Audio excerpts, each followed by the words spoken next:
Pemirsa TV One dimanapun Anda berada, juga para hadirin hadirat saudara-saudariku yang hadir.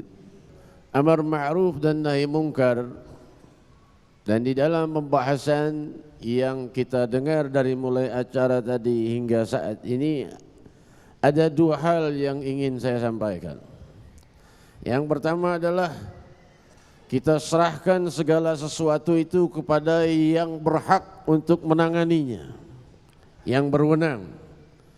Fulan, saya tidak sebut namanya, Fulan itu kan yang menangkap aparat juga, yang melepas aparat juga, tapi yang menangkap kemudian aparat juga. Jadi tidak 100% aparat kita bisa salahkan. Ada yang benar, ada yang tidak benar. Perlu dibenahi untuk semakin benar dan semakin benar. Yang kedua adalah teguran atau kritikan. Sungguh hal itu telah terjadi di masa sahabat Rasul sallallahu alaihi wasallam kepada Rasul sallallahu alaihi wasallam sekalipun. Butuh bayan dari Rasul sallallahu alaihi wasallam dan penjelasan, namun kita perlu berpikir lagi bahwa tugasnya Bapak Presiden itu bukan semua tugas. Ya.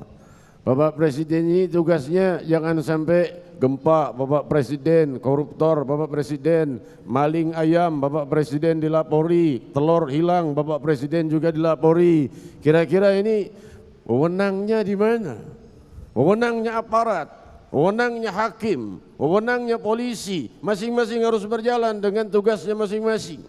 Jangan dibebankan kesemuanya kepada Bapak Presiden. Satu hal buruk saja lalu dikatakan negara gagal. Masya Allah. Berapa banyak kebaikan yang diperbuat oleh pemimpin kita, berapa banyak kesalahannya, coba ditimbang. Mau ganti pemimpin lagi, berantakan lagi negara ini. Oleh sebab itu kita punya dua timbangan. Yang pertama firman Allah Subhanahu wa taala, agar kita taat kepada Allah dan Rasul lebih dari segala-galanya. Itu saya pegang.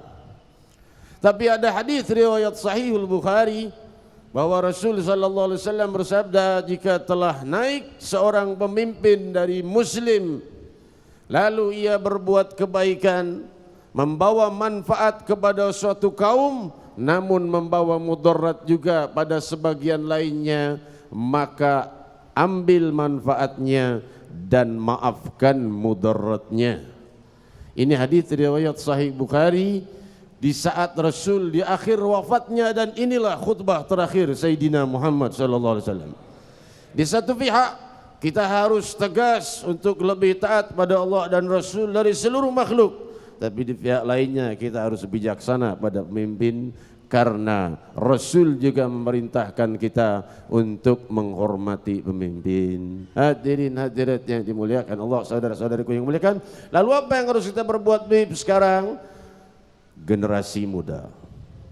Pembenahan generasi muda inilah yang akan menggantikan para pemimpin, para pejabat, para pengusaha 10-15 tahun yang ke depan. Insya Allah setelah ini kita berdoa bersama untuk apa? Untuk terbenahinya generasi pemuda kita dari generasi narkotika, miras, perjudian dan sebagainya, menjadi generasi muda yang luhur, siap memimpin keluhuran di masa mendatang kelak. Amin. Dan semoga para pejabat kita diberi bimbingan keluhuran. Amin. Dan semoga mereka yang berbuat kejahatan diberi daya untuk bertaubat. Amin.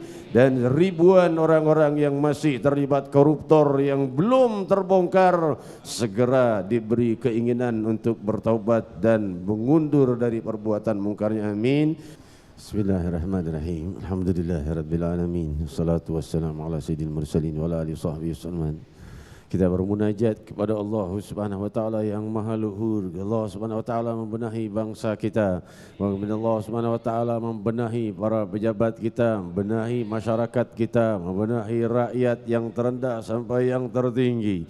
Ya Rahman ya Rahim, cahaya hidayah berpijar dari genggaman-Mu menerangi sanubari hamba yang Kau kehendaki.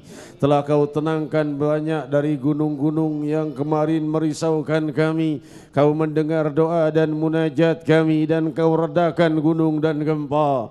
Dan masih tersisa beberapa musibah yang masih terus mengunjungi kami, dan kami telah memahami kalimat dari firman-Mu, wa ma asabakum min musibatin wa bima kasabat aydikum wa ya'fu an katsir, dan semua musibah yang datang pada kalian itu adalah sebab perbuatan kalian sendiri, dan Allah banyak mengampuni. Wa ya'fu an katsir, wahai Allah, ampuni dosa-dosa kami, dosa keluarga kami, dosa bangsa kami, dan benahi generasi muda kami ya Rahmanu ya Rahim. Masalah yang sangat merisaukan kami, generasi muda kami yang masa kini terjebak narkotika, yang terjebak perjudian, yang terjebak perzinahan, yang terjebak minuman keras, yang terjebak kriminal. 10-15 tahun bagaimana keadaan bangsa kami jika para pemimpin kami dari golongan seperti itu,